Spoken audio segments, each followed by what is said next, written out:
Welcome to Life's a Coach.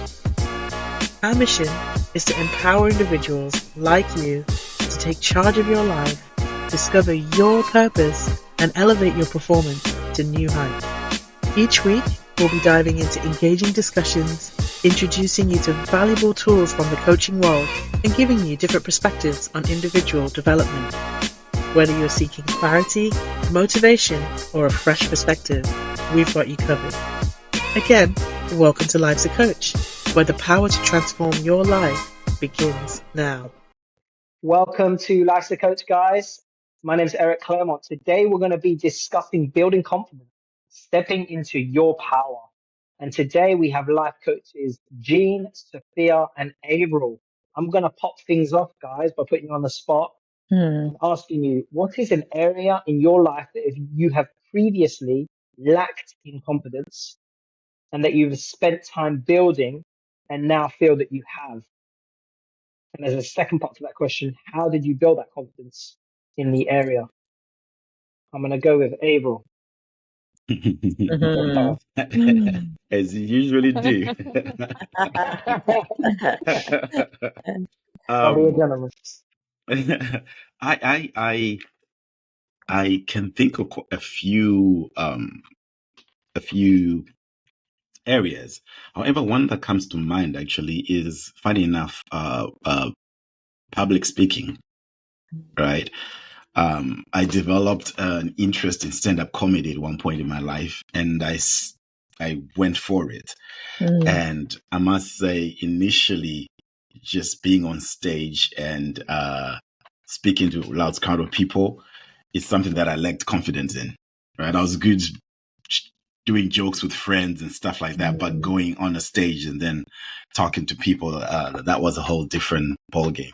So that's one area I can mention. Great. Mm-hmm. Anybody else have anything that comes to mind that, again, when you first did it, you felt, oh my goodness, I'm never going to be good at this. But then obviously, over time, you were able to develop that? I became a single parent to 6 kids, maybe about 10 years ago. And I used to be at home full time. So though I was super ambitious and felt very competent, I was quite new to actually working full time and supporting a family. How did I overcome my, fears, insecurities, anxieties? I literally just had to choose it. I mean, it sounds so simple, but I had to wake up every morning.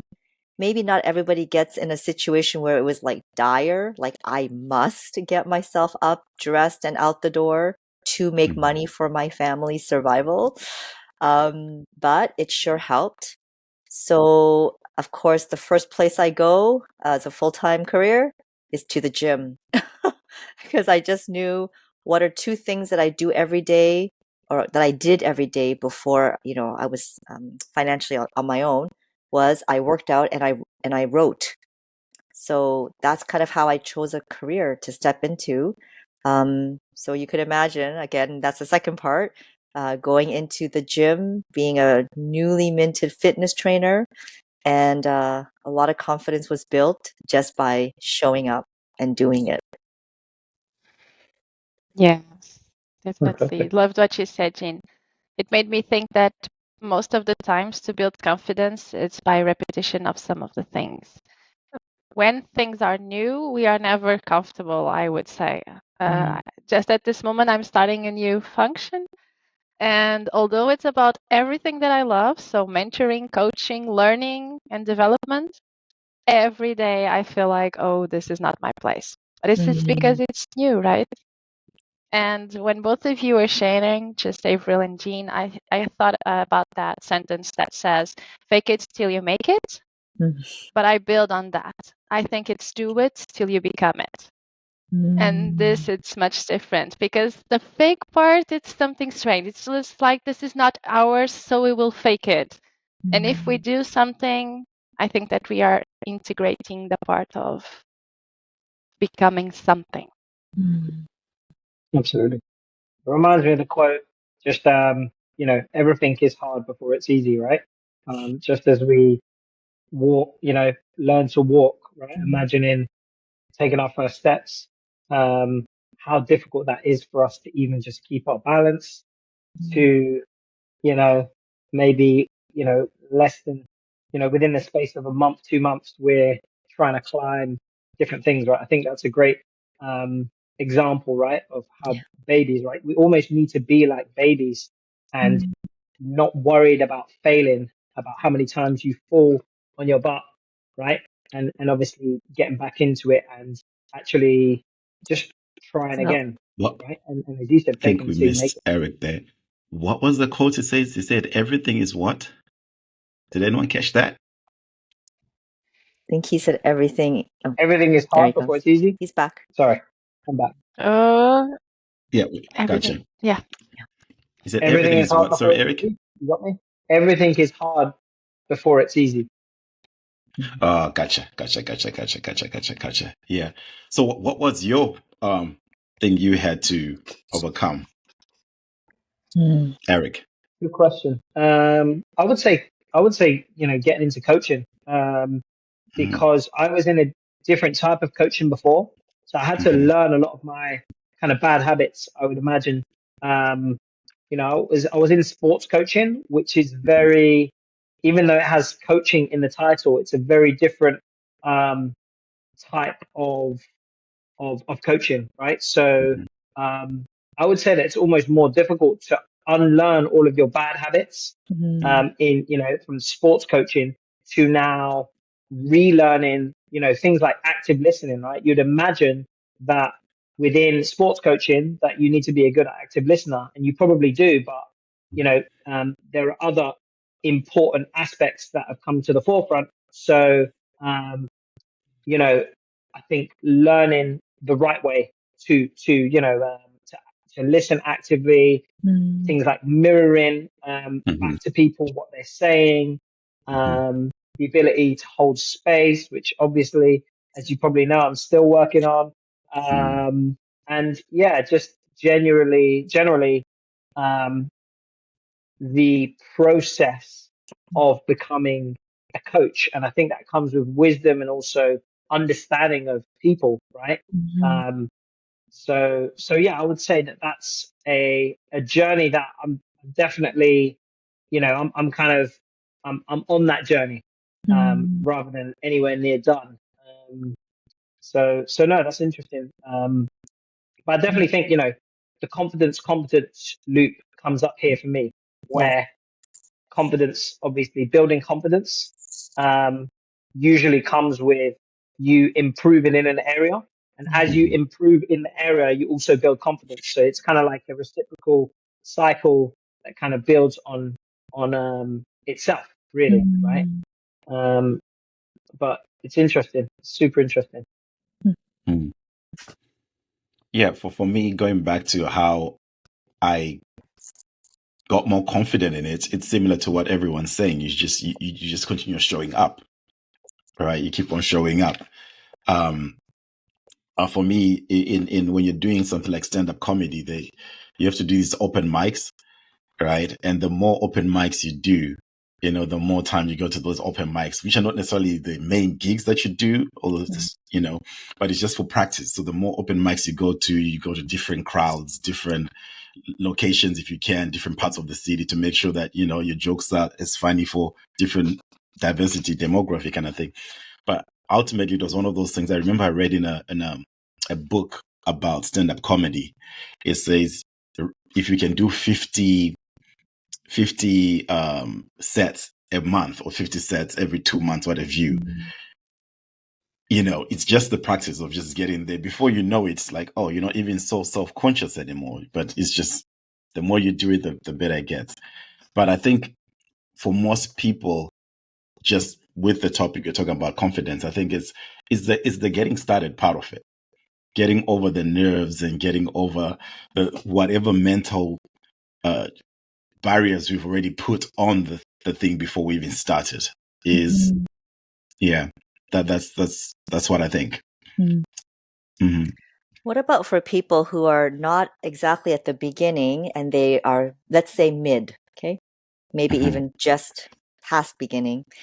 And they may not have an opportunity like you did, Avril. Like you went to open mic to do a comic act, and then Mhm. you got this affirmation and very direct from the audience. But a Mhm. lot of us may not. So we attempt something, we keep going, we show up, we know that we want to do it. But what is the percentage that you need of crowd or other people's recognition that you're in the right place? Like your confidence is built based on reaction and based on other people. Because let's not pretend that, we're not going to totally do something, even if we think that we're growing our competence. But our confidence is not going to be built alone, right? We can't keep doing something that we're really maybe not good at. So, Mhm. what do you guys think is sort of the ratio of how much do you depend on yourself to grow your competence, to get more confident? And how much is it dependent on others' inputs? Love the Juicy. question. Yeah. I would say that there's not a one size fits all ratio, probably, June, right? Because I think Mm. it depends on the person in question as well as their environment. I would say that their environment is really linked to their ability to be able to improve over time. I would say that, the ability to have what I would call deliberate practice. So that is the ability to be able to practice, as Abel's using the example of stand-up comedy, right? Mm, He had that direct feedback from the audience, but also probably the promoters and whoever, how much money they brought in and how much feedback they got from the audience as to this guy's funny or this guy is likable, etc., etc.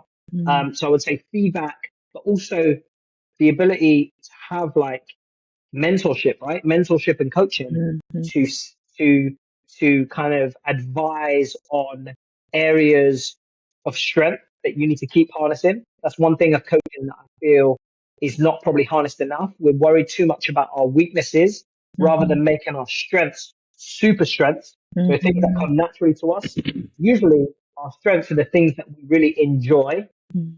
right?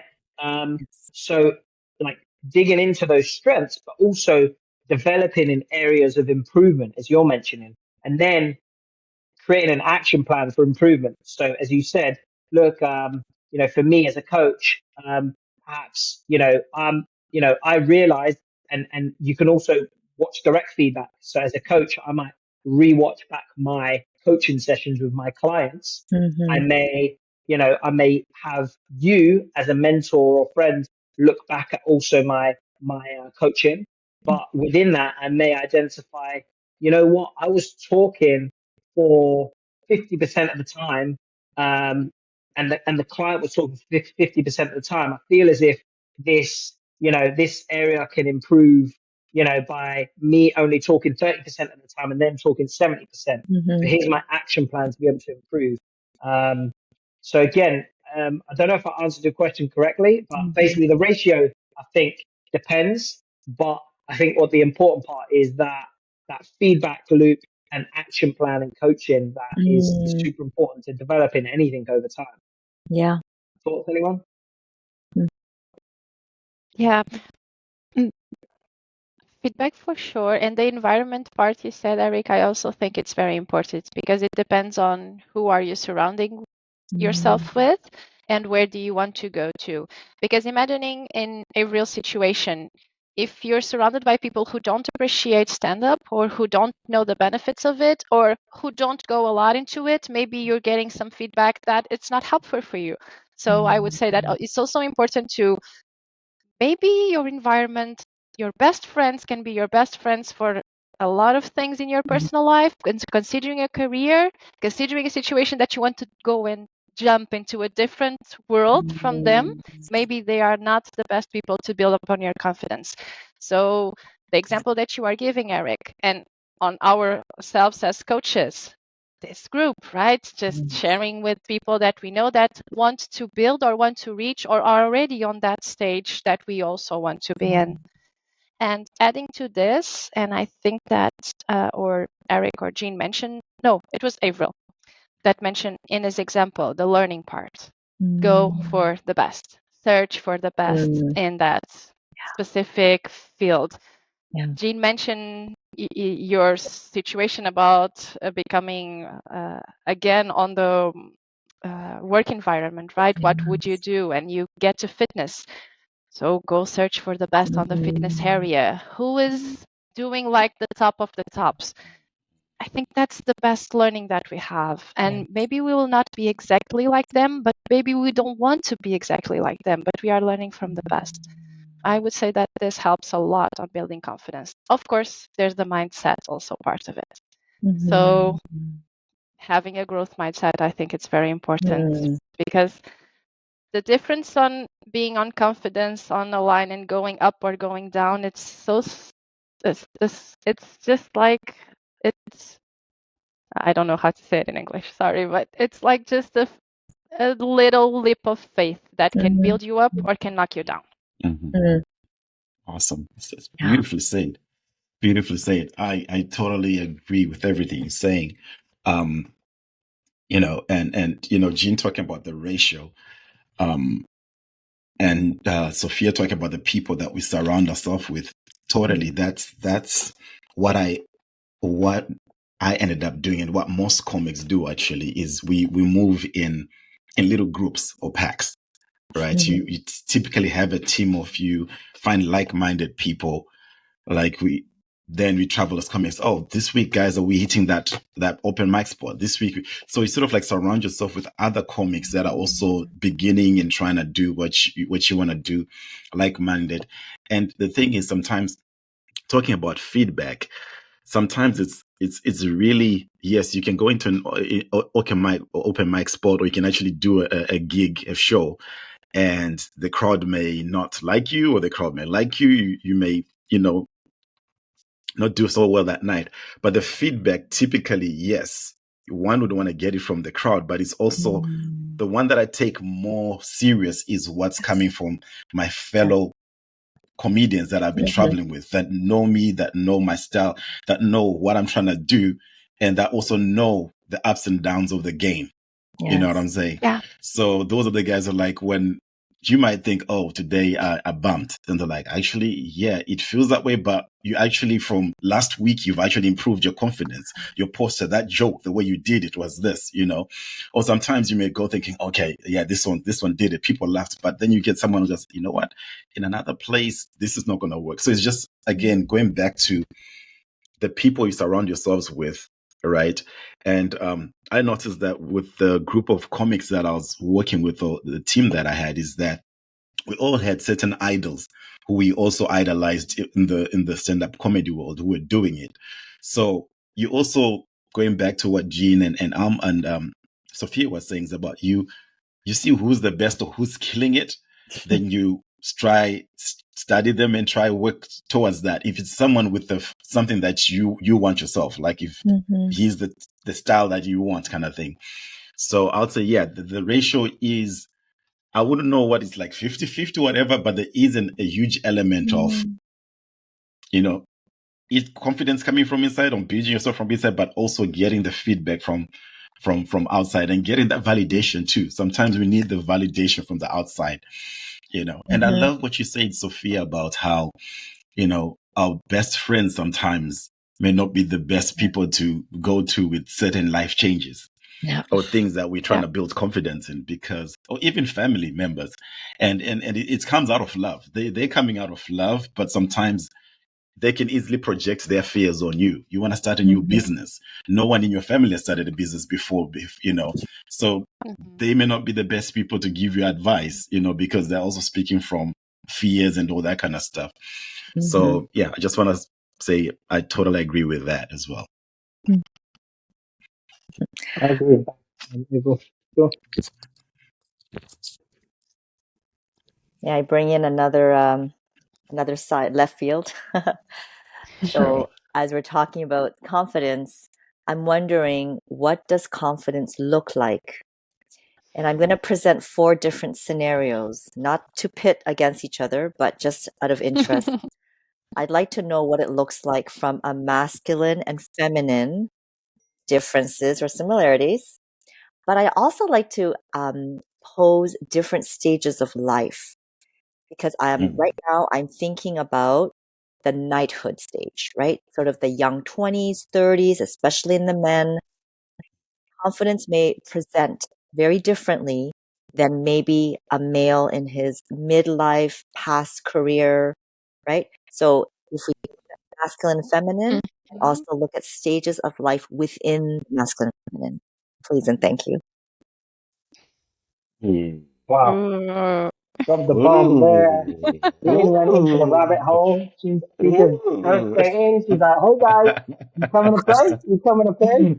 Oh man, I'm down. I'm down, Jean. I'm down. I love these. I love these. I love it. I love it. And always That's a trust thought. Jean to bring a masculine and feminine So it's into the not. No, that's topic. what I mean. Yeah. It's because I feel them both so my feminine, my masculine. I need to attend to both twins. Beautiful. Well, Eric, since you threw me under the bus earlier on, the stage is yours. Appreciate it. Thanks for the for the layup. So to speak. I'll go back to something Sophia said earlier about faking it till you make it. I think at that knighthood stage early on, I feel that I would say that men and women probably are very much, and I'll bring it back to terms that I like to use, the ego versus authentic self, right? The ego self is very much at the fore. Yeah. Again, not talking about everyone here, but most of the time, at this stage of your life, you're more focused on the outward appearance of things, about kind of how you present to others, right? So it's very kind of external looking. So usually your validation is going to come from external sources. So from pleasing the other sex, pleasing, your peer group, right? All of these areas, I know, speaking from experience, that those things in my 20s were the things that I was seeking, right? Seeking validation from probably the wrong areas, right? Whereas as I've kind of gone on this journey, real confidence, and I was going to bring this up later, and it's probably, one that we can continue to develop into is the courage. So basically for me, confidence is a feeling of, kind of, a feeling of, competence in a specific area, right? Whereas courage is the ability to, regardless of how you feel, to act, and to feel competent in a certain area, let's say, right? So for me, I feel that definitely as you, and I don't think this specifically comes with age. I think it comes with experience, right? I think you realize in that knighthood stage, you try to act with the ego and you think, oh, my life's great. Usually either a relationship, friend group, or work situation kind of goes horribly wrong, forces you to recalibrate and realize, am I using the right compass to kind of, to manage or to look at my behavior? Is this how I want to live my life? And then we either continue along that path, right? If we feel as if that's the right way, or we really look internally and decide, what, this is not for me. I need to look more internally. So, at least I would say, but super interesting question there, because I, really had to think internally about myself there. So I love that. I'm interested to hear, everybody else's thoughts. Jean, do you mind just repeating that again, the question again? Yep. Just wondering, what does confidence look like from a feminine perspective and a masculine perspective? And to center in a little bit more within that wide field, what does it look like from a male, a masculine energy, I'll say, who is in the knighthood stage, and I'll just specify 20s to 30s, right? Versus a mature midlife or past career stage. I would want to attempt to answer the second part of your question. I feel like I've got more resonance with that. The way I see it is like, it's like someone who's in their 20s in the knighthood stage, right? And you're dating, and someone who's in their 40s or 50s who's had a divorce or something like that and is getting back into dating, right? That's how I kind of see that question. In that, like Eric said, in your 20s, you know, that now it's like, oh, the confidence is there, but you haven't had enough knocks in life that can take that confidence away. You know what I'm saying? Yes. So even if you're, you would have to start again building confidence. And let's say someone in their 20s as well. And I get it, we all come from different backgrounds and different trauma stuff that happened in life. So it's not a standard just per se. But just to sort of like generalize a bit, it's like, it's easier if I can use a bit of more like a physical, a biological physical metaphor. It's easy for your bones to repair when you're young than for when you're old for your bones to if you break your bone. So that's that's the best best way I can say it in regards to the confidence between the knight in their 20s and the person in their 40s. So building the confidence is going to be a little bit more challenging, and you're going to require more tools or more support to build that confidence in the later years than in the younger years. You know, that's kind of how I. And yet, if I go along with your analogy, I know as a physician, specifically with the bones, once you break a bone and it heals, it's actually stronger than it was originally. So take it what you want for the person who's gone through suffering or from traumas, and then gets put down and then emerges, and then we'll see how their confidence is rebuilt. Though I understand you're saying that it's harder. I hear you. Yeah. At an older stage.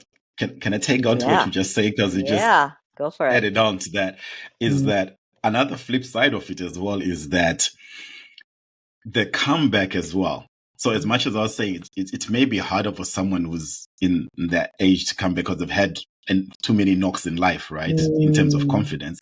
But the flip side is also true that at times it may be easier for them as well, depending. So someone in their 20s who started a business and it failed, right? The bouncing back from that and starting to build another business, right, may be a lot more scary and more painful. I won't say more painful here, but more challenging than someone in their 40s or 50s who've had one or two business bounce off. Yes. Do you get what I'm saying? If you've lost two or three business, you're like, you know what, I'm gonna pick myself up. Let's go. You know, I've done it a few times. So it's like there are pros. I don't say pros and cons, but there are two. There are two ways to two ways of feeling it and viewing it on both of the two. Sophia, I can see you. Feminine voice. I can see your mind is ticking.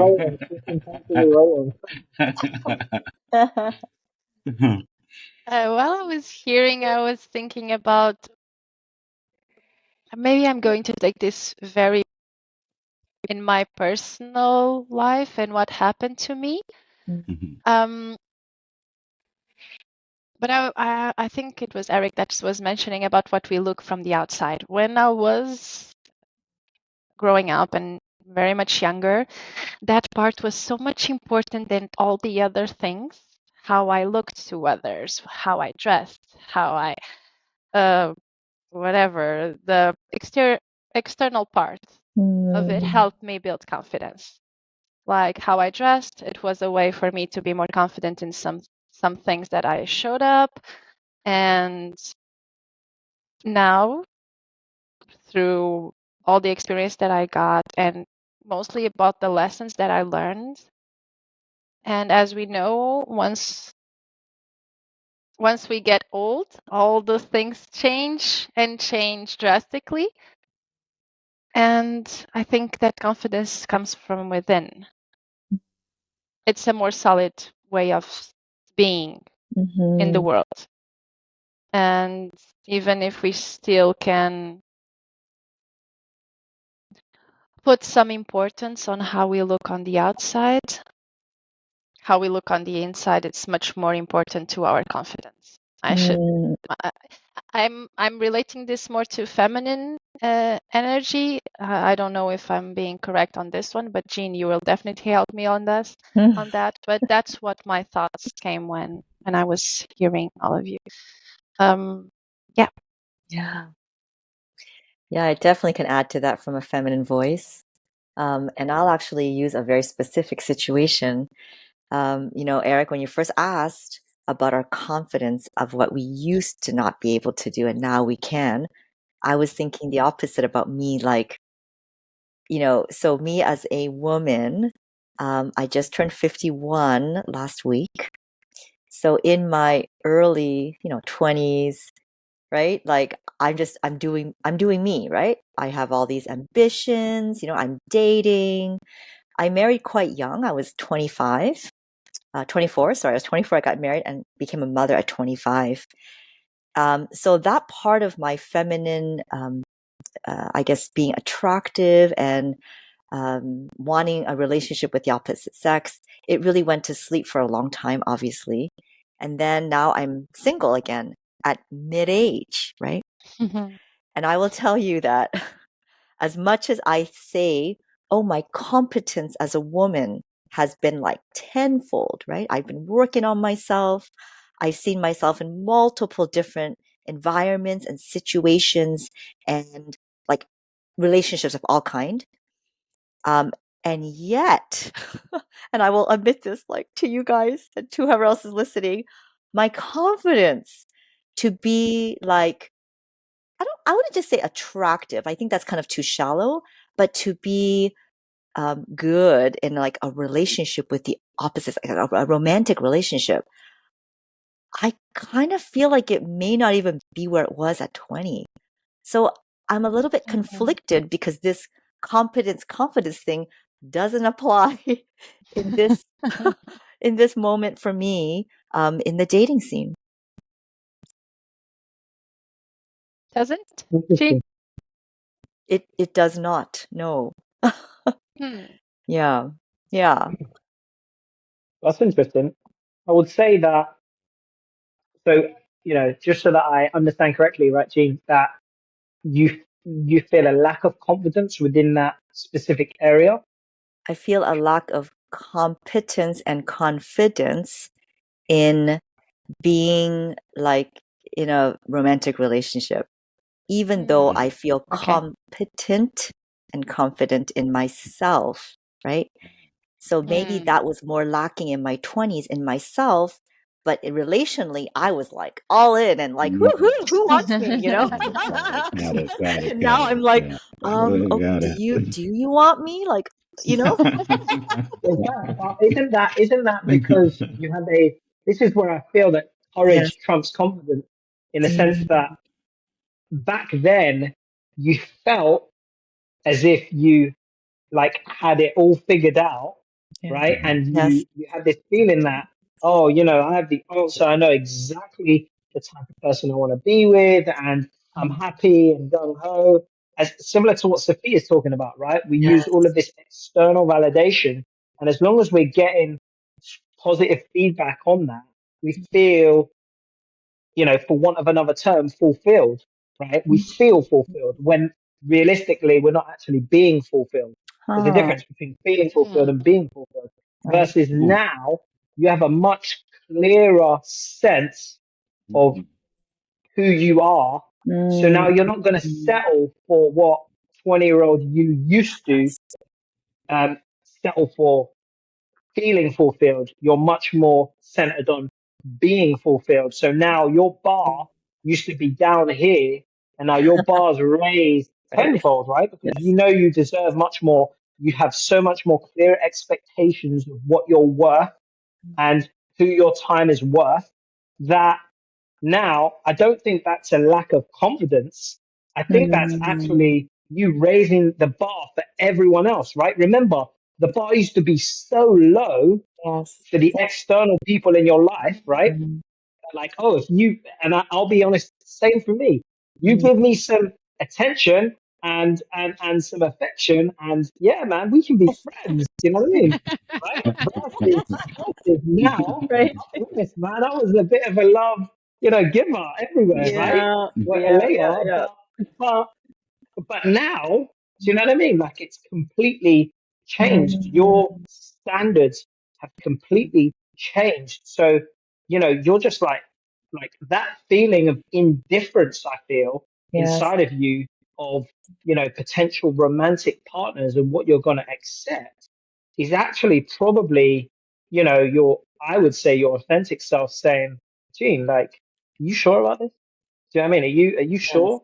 Yes. You know what I mean? Mm. I don't know. I don't know. At least that's what it sounds like. Again, I'm just kind of reflecting back Yo, what I heard Eric, from what you said. Eric, you should not at all say I do not know. You just dropped It's true. Drop the bomb. bombs of wisdom right here. All right. And I Yeah. know I've been told not to do this, but here we go. Here we go. Here we go. Uh, Here we go. Here we go. I All appreciate you right. guys. You may have just Uh, saved me from like, not being in the dating world right now. I'm like on that brink of like, do I continue? Do I not continue? Like, wow. Thank you, Eric. That was amazing, Eric. Yeah. Honestly, that Yeah. I felt that too. Mm. And for all you well, I think viewers it's and everyone. listeners out there, this is Absolutely. what coaching does. This is what you get. Absolutely. Yeah. Absolutely. Sorry, Eric, did I cut you off? You were saying something? No. Yeah, absolutely right. Like that. I was just going to say exactly what you said. That this is something that everyone goes through.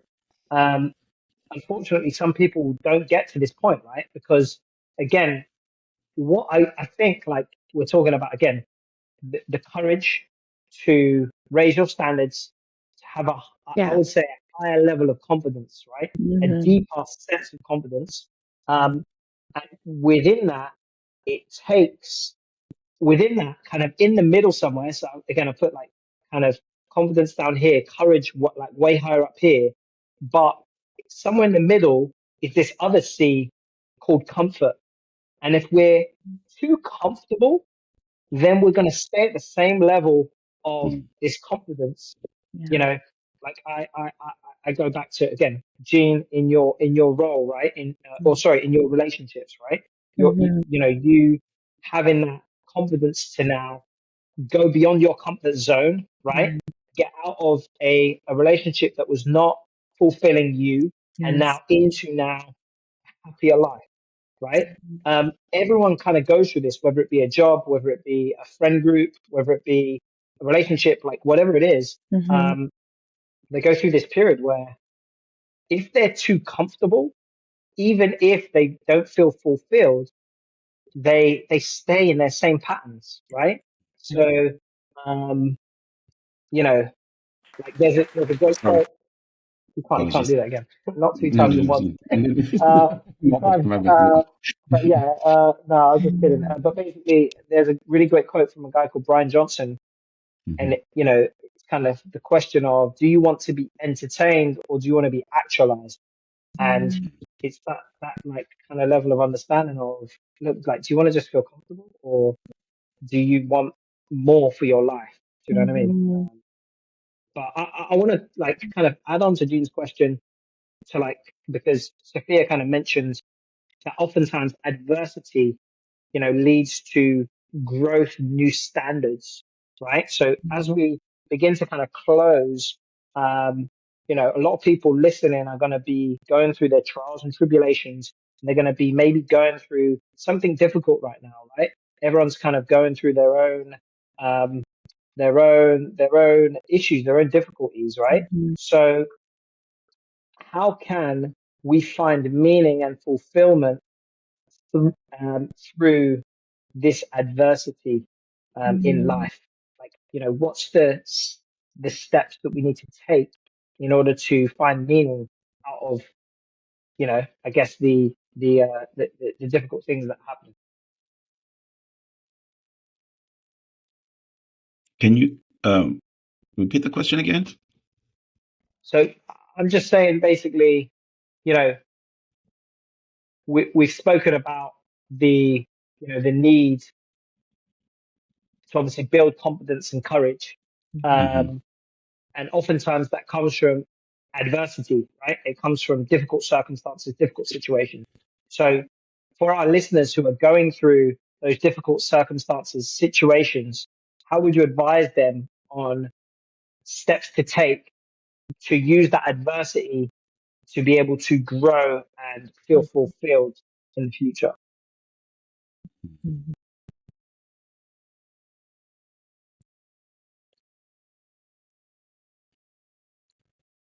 And if you're late, if I not go for this, I would just begin as a coach, and rather than advise our listeners, I have a couple of questions to pose for them to explore.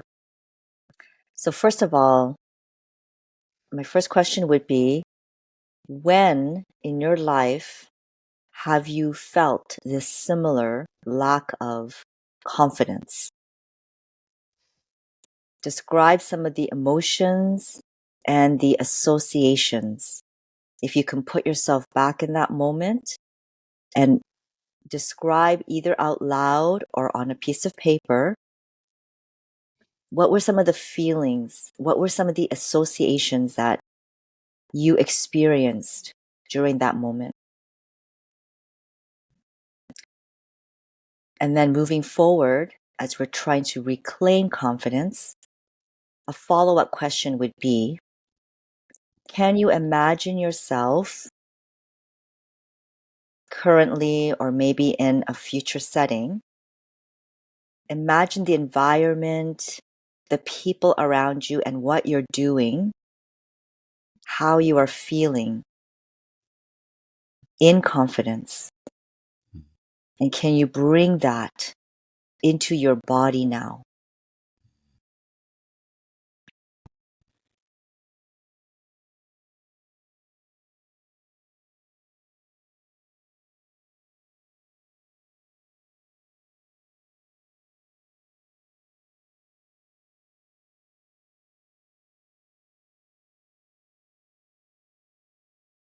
Incomplete.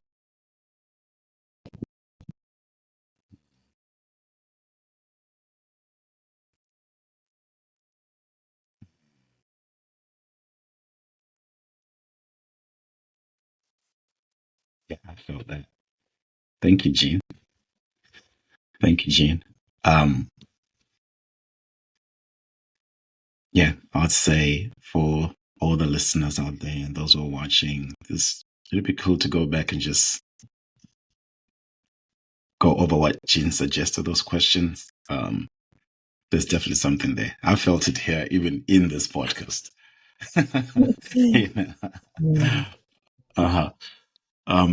As we round up, do you have anything else to add, Sophia?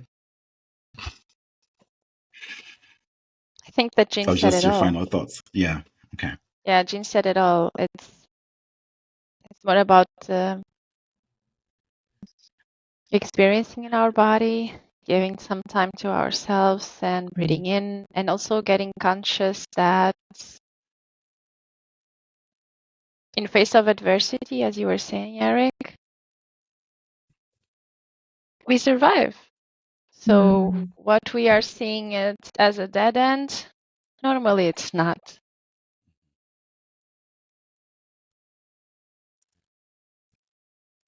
I just want to add on my final thoughts on that. Adding on to what the other two ladies have said is also sort of like going back again to something that Sophia said earlier on, is that when you're going through adversity as well, there is a place where you can get your support from your friends and those that are close to you, right? So they are there for you. And at times as well, they may not be. So also consider things like coaches or therapists or that kind of, you know, professions and people out there who are trained to help you, trained to help you see your blind spots, or trained to see, like for coaches, we are trained to help people see limiting beliefs or mindsets that are hindering them from. So like what you said, Sophia, that someone may be seeing it as a dead end, but it could be because of a limiting belief or a certain mindset, you know. So having a coach or someone that can reflect, paraphrase, show you those, help you see those blind spots and those places, that would also something that I would also recommend. And as we are called Life's a Coach podcast, we're also promoting seeing coaches because we see the benefit and how it's good for people's and individuals' lives. And back to you, Eric. Any final words as you take us out? Incredible insight from everybody. You know, as we kind of come to the end of the podcast, again, just to reiterate, as Sophia said, you've won in that fight. You have a 100% record against all of the challenges that you've met in your life. Just remember that. You're listening to this podcast, right? You've come out of the other side. So continue. Know, as everyone said, feel what you feel. Realize and understand that it's part of that process of healing and developing. Take the information out, right? Reading a book right now from Connor Beaton. Avril knows his work, obviously men's work, and talks about pain, right? The physical and emotional pain that we feel as human beings. And he frames pain as information, right? Information that our body is giving us to tell us, you know, that we are feeling a certain way. So oftentimes we want to fight against that pain. We want to numb that pain. We want to ignore that pain, right? When in actual fact, the best thing that we can do is sit with the pain, realize and understand our pain, because oftentimes our pain is where that healing and that fulfillment will come from. So take time to sit with it, accept it, and then only then will you truly be able to level up as we speak as a person. But fantastic insight, guys, today. Again, today we dove deep into building confidence and really more than not, stepping into your power, right? Into your power as a person. So we hope you enjoyed our chat. If this added value, please share this with a friend that you feel needs to hear this. And remember to subscribe wherever you get your podcasts. We'd love to hear from you. Thank you so much, Jean, Sophia, Avril. It's been a pleasure as always. Yes. Thank you. Thank you. See you next time. Thank you for joining us on today's episode of Life's a Coach, where our conversations aim to empower and support your personal growth. Until next time, remember that personal development is ongoing, so keep exploring, keep learning, and keep living a life that aligns with your true purpose. Take care, and we'll see you on the next episode of Life's a Coach.